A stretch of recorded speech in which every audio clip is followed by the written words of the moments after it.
नमस्कार दोस्तों, स्वागत है आपका अपने YouTube channel crack with team DPS में। अगर आप चैनल पर नए हैं और कोडिंग सीखना चाहते हैं या अपनी कोडिंग स्किल्स को इम्प्रूव करना चाहते हैं तो इस चैनल को सब्सक्राइब जरूर करें। दोस्तों, हमारे एक previous video data extraction with postman में हमने सीखा था कि किस तरीके से हम पोस्टमैन टूल की सहायता से किसी भी लैंग्वेज के अंदर डेटा एक्सट्रैक्शन से रिलेटेड कोड को तैयार कर सकते थे चुटकियों में। तो दोस्तों, उसी कड़ी में हम आज आगे बढ़ते हैं और इस वीडियो में सीखेंगे कि किस तरीके से हम PHP लैंग्वेज की सहायता से डेटा एक्सट्रैक्शंस को परफॉर्म कर सकते हैं या PHP लैंग्वेज के अंदर किस तरीके से हम डेटा एक्सट्रैक्शन का कोड तैयार कर सकते हैं। इसके लिए हमें PHP की एक लाइब्रेरी CURL का यूज लेना होगा, लेकिन इसको यूज लेने से पहले हमें यह भी सीखना होगा कि वास्तव में CURL क्या है और ये काम कैसे करता है। तो दोस्तों, वीडियो में आगे बढ़ते हैं और जानते हैं कि वास्तव में CURL क्या है। दोस्तों, PHP के अंदर CURL एक लाइब्रेरी है जिसका पूरा नाम क्लाइंट फॉर URLs है, या इसको हम कर्ल भी पढ़ते हैं, लेकिन इसका प्रोनाउंसिएशन CURL है। हालांकि इस लाइब्रेरी का यूज करके हम किसी भी सर्वर के ऊपर रिक्वेस्ट रेस्पॉन्स या फाइल्स को सेंड या रिसीव कर सकते हैं, और किसी भी तरह का प्रोटोकॉल हम इसमें यूज कर सकते हैं, जैसे HTTP हो, HTTPS हो, FTP हो, टेलनेट हो, गोफर हो, डिक्शनरी हो। किसी भी तरह का प्रोटोकॉल यूज करके हम फाइल्स, रिक्वेस्ट या रेस्पॉन्स को रिसेंड और रिसीव कर सकते हैं। ये दो तरह की होती है, lip CURL and CURL। Lip curl जो है वो डैनियल स्टेनबर्ग द्वारा क्रिएट की गई थी। ये एक तरह से PHP या किसी भी लैंग्वेजेस के अंदर लाइब्रेरी है, लेकिन फिलहाल हम PHP की बात कर रहे हैं तो हम PHP का रेफरेंस ही यहाँ पे बात करेंगे।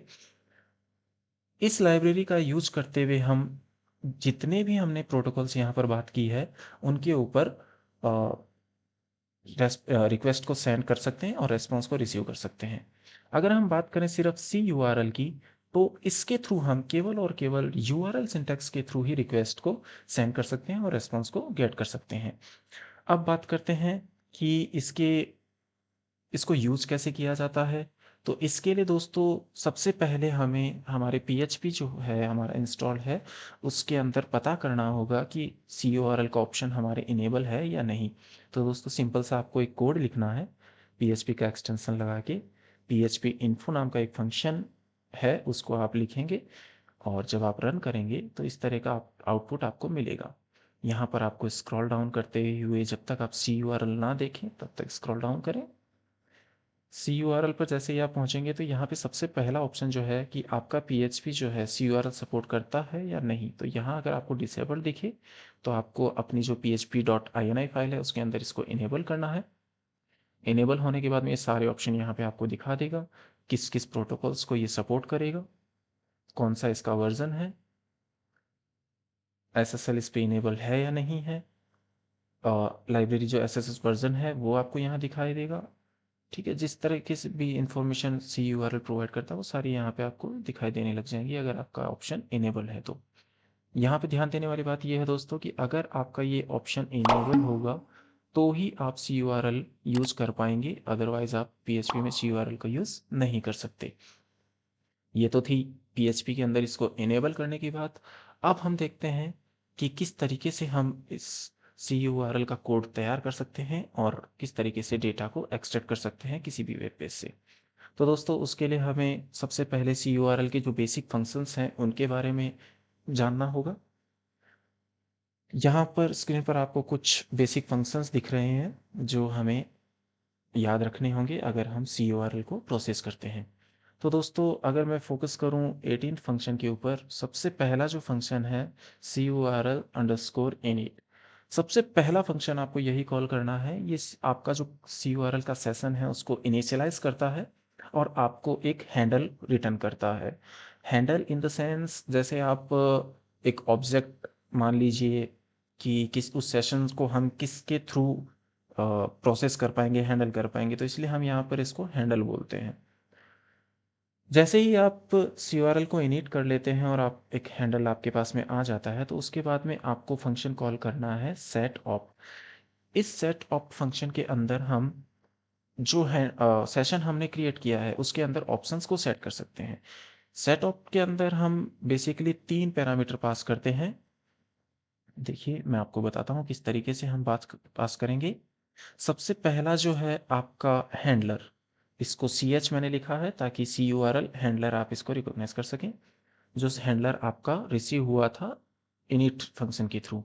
उसके बाद में आपको यहाँ पे जो आपका ऑप्शन है वो ऑप्शन पास करना होगा, सी यू आर एल ऑप्शन। ये ऑप्शंस कौन कौन से हो सकते हैं इसके बारे में भी हम बात करेंगे। उसके बाद में आपको उससे रिलेटेड वैल्यू यहाँ पे देनी होगी। इस तरीके से आपको सी यू आर एल का जो सेट ऑफ फंक्शन है उसको कॉल करवाना है with the help of 3 parameters. In options and values के बारे में हम डिटेल में आगे बात करेंगे। ये दोनों फंक्शन तैयार होने के बाद में आपका तीसरा फंक्शन जो है C U R L underscore E X E C यानी एग्जीक्यूट। इस एग्जीक्यूट फंक्शन के अंदर आपको अपना हैंडलर जो आपको रिसीव हुआ था इनिशियलाइजेशन के बाद में उसको पास कर देना है। ये आपको रिटर्न करेगा आउटपुट, यानी जो भी पैरामीटर आप यहाँ पास करेंगे यूआरएल उस हैंडलर के अंदर यूआरएल के अंदर, तो उससे रिलेटेड जो भी आउटपुट आया है वो इसके थ्रू आएगा। जैसे ही आपके पास में आउटपुट आ जाता है आपको फोर्थ फंक्शन कॉल करना है close, C U R L underscore close. ये आपके उस सेशन को क्लोज कर देगा। रेस्ट ऑफ अदर जितने भी फंक्शंस आपको यहाँ दिख रहे हैं वो सारे सपोर्टिव फंक्शंस हैं जो आपको अलग अलग लेवल पे बार बार काम आएंगे। जैसे अगर आपके सी यू आर एल के अंदर कोई एरर आई है तो उस एरर को देखने के लिए ये एरर फंक्शन, एरर का नंबर अगर आपको देखना है तो वो एरर नंबर ये दूसरा फंक्शन दिखाएगा। अगर आपको प्रीवियस कोई सी यू आर एल आपने हैंडलर बनाया हुआ है और उसी से रिलेटेड जो प्रेफरेंसेस हैं वो दूसरे में यूज़ करने हैं तो कॉपी हैंडल आपका फंक्शन काम आएगा। एस्केप जो है वो आपका जो यूआरएल आप पास कर रहे हैं उसको एनकोड करने के लिए काम आएगा। फाइल क्रिएट, अगर आपका सेशन का जो भी हैंडलर है उसका अगर कोई ऑब्जेक्ट क्रिएट करना है तो उसके लिए काम आएगा। सी यूआरएल से रिलेटेड अगर सारी इन्फॉर्मेशन आपको देखनी है तो गेट इन्फो यहाँ पे दिखाई देगी, सॉरी फंक्शन आपको यहाँ पे काम आएगा। मल्टी से रिलेटेड जितने भी यहाँ आपको फंक्शंस दिखाई दे रहे हैं ये काम आते हैं अगर आप सी यूआरएल मल्टीपल एग्जीक्यूशंस यहाँ पे कर रहे हैं, यानी बहुत सारे यूआरएल्स का आप बंच बनाकर उनको प्रोसेस कर रहे हैं। मल्टी हैंडलर हम उसको बोलते हैं। C U R L underscore version जो है आपको सी यू आर एल का जो वर्जन इन्फॉर्मेशन है जो आपने P H P info functions को कॉल करके पी एच पी में देखा था वो यहाँ पर रिटर्न होगा। पोज जो है आपके जो कनेक्शन है उसको पोज या अनपोज करने के काम आएगा। रीसेट फंक्शन कंप्लीटली आपके जितने भी आपने ऑप्शंस उस हैंडलर के ऊपर सेट किए हैं उनको क्लीन कर देगा। तो ये जो बेसिक फंक्शंस हैं ये आपको ध्यान में रखने हैं अगर आप सी यू आर एल को परफॉर्म करते हैं पीएचपी के ऊपर। बेसिक फंक्शंस जो है हमारे ये चार हैं, 16 17 18 एंड 19। इसके अलावा जितने भी फंक्शंस हैं वो सारे अगर हम थोड़ा और ऊपर लेवल पे जाते हैं सी यू आर एल के अंदर तो हमारे यूज़फुल है। अदरवाइज ये जो चार फंक्शन हैं ये तो हमें हमेशा ध्यान रखने हैं। सबसे पहले इनिशियलाइज, उसके बाद में ऑप्शन सेट करना, थर्ड है उसको एग्जीक्यूट करना एंड फोर्थ है क्लोज। देखो अगर आप क्लोज नहीं भी करते हैं तो सी यू आर एल वर्क जरूर करेगा, लेकिन यहाँ पे मेमोरी लीकेज या जो मेमोरी मैनेजमेंट है वो थोड़ा ख़राब हो जाता है। तो ये है सिर्फ़ और सिर्फ़ जो सेशन आपने स्टोर किया क्रिएट किया था उसको क्लोज़ कर लो, आपकी मेमोरी लीक ना हो, आपका मेमोरी यूटिलाइज़ेशन है वो सही तरीके से परफ़ॉर्म हो। हमने देखो दोस्तों सेट ऑप्ट की जब हम बात कर रहे थे तब हमने वहाँ पे बात की थी ऑप्शंस एंड वैल्यूज़ की।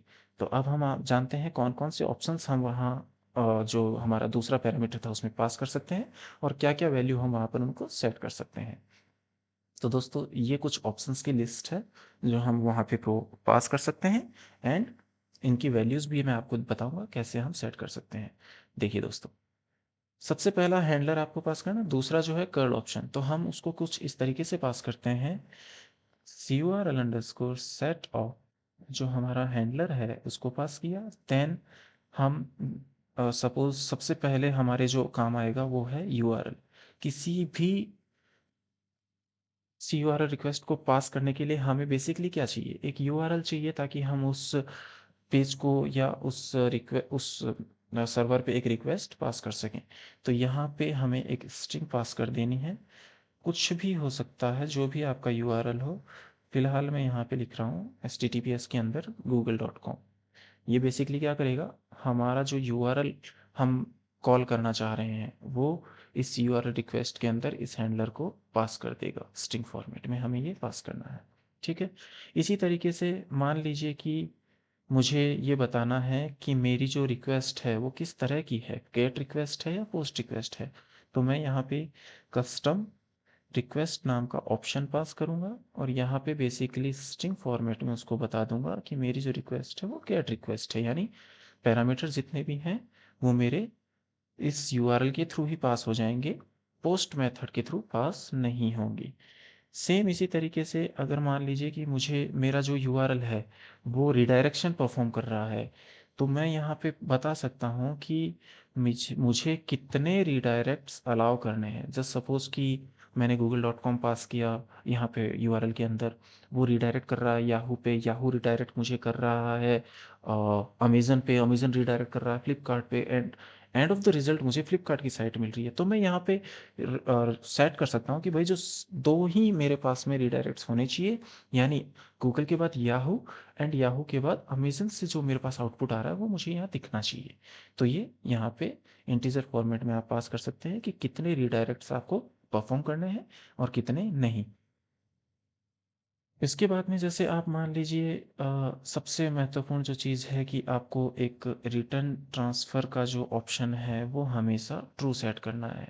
इसको ट्रू सेट करने के पीछे रीज़न है कि आपका आउटपुट हमेशा आपको दिख जाएगा, अदरवाइज आउटपुट ये नहीं करेगा।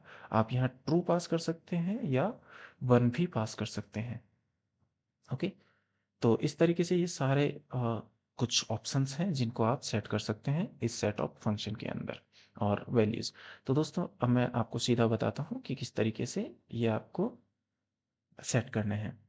देखिए सबसे पहला है C U R L option का पोस्ट। ये यहाँ पे आपको सेट करना है ट्रू एंड फॉल्स के रूप में कि पोस्ट रिक्वेस्ट है या नहीं है। फिर पोस्ट फील्ड्स के अंदर आपको जो भी पोस्ट मेथड के थ्रू आपको फील्ड्स भेजने हैं वो जेसन फॉर्मेट में है या किसी भी फॉर्मेट में है वो आप यहाँ पे पास कर सकते हैं एरे बनाकर। रिटर्न ट्रांसफर हम आप पहले ही बात कर चुके हैं, ट्रू या रिटर्न ट्रांसफर ट्रू या फॉल्स के रूप में सेट करना है आउटपुट को रिसीव और नहीं दिखाने के लिए। यूआरएल हम बात कर चुके हैं यूआरएल पास करने की। कुकी फाइल जो है दोस्तों यहाँ पे यूज आती है कि अगर हमारी रिक्वेस्ट के साथ में हमारी कोई कुकीज की फाइल बनी हुई है और उसको यूज करना चाहते हैं, तो यहाँ पर ऑप्शन है कुकी फाइल नाम से। कुकी जार जो ऑप्शन है वो यूज आता है उस रिक्वेस्ट के थ्रू रिटर्न होने वाली कुकीज को किसी फाइल में सेट करने के लिए। हेडर ऑप्शन का यूज़ करके हम हमारा जो आउटपुट है उसके अंदर रेस्पॉन्स हेडर को इंक्लूड कर सकते हैं। इसकी वैल्यू को हमें ट्रू या फॉल्स के रूप में सेट करना है या वन और जीरो के रूप में भी हम सेट कर सकते हैं। कुकी फाइल के अंदर जो आपका वैल्यू जाएगी वो फाइल वैल्यू जाएगी, यानी फाइल का नाम जाएगा कि हमारी जो फाइल बने, जस्ट सपोज मैं cookie dot T X T नाम से फाइल बना रखी है उसको यूज़ करना चाहता हूँ, तो वो कुकी फाइल यहाँ पे पास हो जाएगी एज ए स्ट्रिंग फॉर्मेट में नाम उसका, और सेम कुकी जार के अंदर भी। H T T P header के अंदर आपकी रिक्वेस्ट के साथ में जो भी एच टी टी पी से रिलेटेड हेडर हैं, जैसे कंटेंट टाइप हो गया, एनकोडिंग हो गया, एक्सेप्ट लैंग्वेज हो गया या यूज़र एजेंट हो गया, ये सारे आप यहाँ पे एरे बनाकर और इस ऑप्शन के थ्रू पास कर सकते हैं। एनकोडिंग आप अलग से भी यहाँ सेट कर सकते हैं। स्ट्रिंग फॉर्मेट में आपको यहाँ पे लिखना है कि आपकी जो रिक्वेस्ट है वो किस तरीके की एनकोडिंग को एक्सेप्ट करती है, just like as application slash JSON या फॉर्म, जो भी हम यहाँ पे पास करते हैं। टाइम आउट जो हमारा ऑप्शन है यहाँ पे उसके थ्रू हम यहाँ पे मिली सेकेंड्स के अंदर टाइम पास कर सकते हैं। जस्ट सपोज कि मैं चाहता हूँ कि 60 सेकेंड तक मतलब मेरा ये चलता रहे रिक्वेस्ट, उसके बाद में टाइम आउट हो जाए और वो किसी भी तरह का आउटपुट ना लेके आए, तो मैं यहाँ पे, सॉरी मैंने मिली सेकेंड बोला, वहाँ पे सेकेंड सेट करना है। मैक्सिमम रीडायरेक्ट की हम बात ही कर चुके हैं। H T T P version यहाँ पे आप इस ऑप्शन के थ्रू पास कर सकते हैं कि आपका जो H T T P version है वो 1.1 है या 2.0 है, जो भी आपका H T T P version request follow करती हो वो यहाँ पे आप पास कर सकते हैं। कस्टम रिक्वेस्ट के अंदर किस तरह की रिक्वेस्ट है, वो गेट, पोस्ट, पुट, जिस भी तरह की हो, और फाइल के थ्रू हम आउटपुट को, जो भी हमारा आउटपुट आ रहा है उसकी फाइल हम क्रिएट करके यहाँ पे इस फाइल ऑप्शन का यूज़ कर सकते हैं। यहाँ पे हमें सिंपल सा एफ ओपन करके एक फाइल या आर मोड में उसको कर लेना है और उसको वेरिएबल को यहाँ पे इसमें वैल्यू के थ्रू पास कर देना है। तो ये तो थी बेसिक चीज़ें कि CURL को कैसे PHP के अंदर हम यूज़ करेंगे, उसके क्या क्या ऑप्शंस रहेंगे और कौन कौन से मेथड रहेंगे। अब बात कर लेते हैं उसके बेसिक कोड सिंटैक्स का कि कोड कैसे लिखना है। तो दोस्तों सबसे पहले हमें क्या करना है, PHP का टैग लगा के अब हम सबसे पहला जो फंक्शन था हमारा CURL को इनिशियलाइज करने का, उसको कॉल करेंगे। तो हमने बात की थी कि वो हमें एक हैंडलर रिटर्न करेगा, तो उसको हम एक वेरिएबल में स्टोर कर लेते हैं। यहाँ हमने इस फंक्शन को कॉल कर लिया CURL init।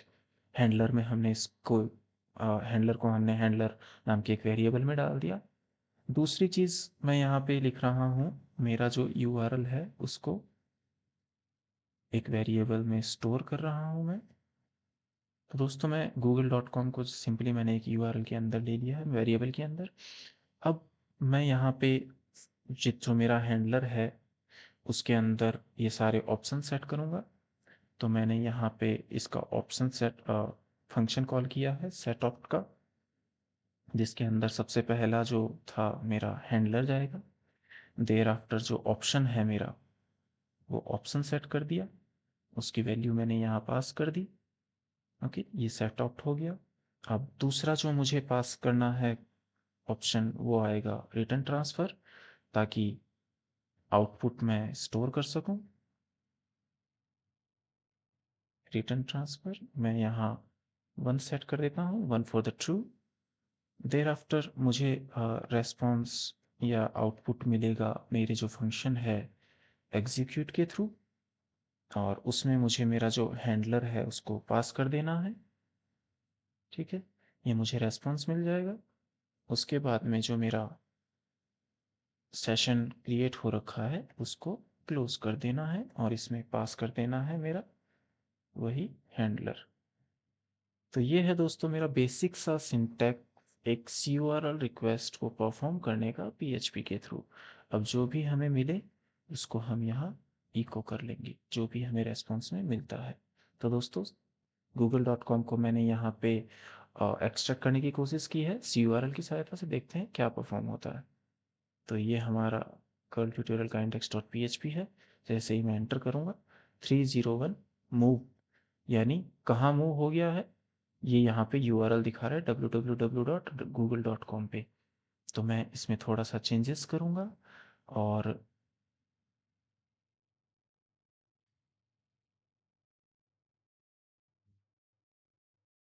देखिए दोस्तों ये पूरा आपके पास में आ गया है। यहाँ पे इमेज क्यों नहीं खुली, बिकॉज इन्होंने यहाँ पे रेस्पॉन्सिव जो पाथ है वो काम में ले रखा होगा। ये देखिए अब ये लोकल होस्ट से नहीं आ रही है, इसलिए ये इमेज आपको यहाँ पे शो नहीं हो रही है। बाकी जो गूगल का पेज था वो पूरा एक्सट्रैक्ट होके आ चुका है आपके सामने। तो इस तरीके से आप किसी भी वेब पेज का, अब मैं थोड़ा सा इसमें और चेंज करता हूँ। मैं यहाँ पे अपनी खुद की वेबसाइट का एड्रेस लिखता हूँ और बताता हूँ कि वो भी एक्सट्रैक्ट होती है या नहीं। देखिए दोस्तों जो भी वेब पेज मैंने यहाँ डाला वो पूरा का पूरा यहाँ पे एक्सट्रैक्ट हो गया। देखिए, तो आप कोई भी वेब पेज यहाँ पे डालेंगे URL के अंदर, उसका जो भी HTML कोड आ रहा है वो आपको रेस्पॉन्स के अंदर मिल जाएगा और आप उसको आगे फर्दर प्रोसेस कर सकते हैं। आज के वीडियो में बस इतना ही। अगर आपको वीडियो पसंद आई हो तो लाइक करें, सब्सक्राइब करें चैनल को और इस वीडियो को अपने दोस्तों में शेयर ज़रूर करें, जिससे उनको भी इस तरह के बिगनर्स एंड एक्सपर्ट लेवल के जो वीडियोस हैं IT डेवलपमेंट से रिलेटेड वो देखने को मिलते रहें और वो भी कुछ ना कुछ कोडिंग्स में सीखते रहें। एक और बात दोस्तों, हमारे नेक्स्ट वीडियो में हम इसी को आगे प्रोसेस करेंगे और सीखेंगे कि किस तरीके से इस रेस्पॉन्स को हम आगे डॉम डॉक्यूमेंट या डॉम एक्सपाथ के थ्रू एक्सट्रैक्ट करके कोई पर्टिकुलर इंफॉर्मेशन कैसे रिट्राइव करें। जैसे अगर मैं बात करूं इस पेज की और चाहता हूं कि मुझे यहाँ पे जितने भी, या ये कहें कि ये जो पैराग्राफ मुझे दिख रहा है इसमें जो भी इंफॉर्मेशन है वो मुझे सिर्फ यही इंफॉर्मेशन देखनी है, तो किस तरीके से हम डॉम डॉक्यूमेंट और डॉम एक्सपाथ का यूज़ करके इसको एक्सट्रैक्ट कर सकते हैं, सीखेंगे हम।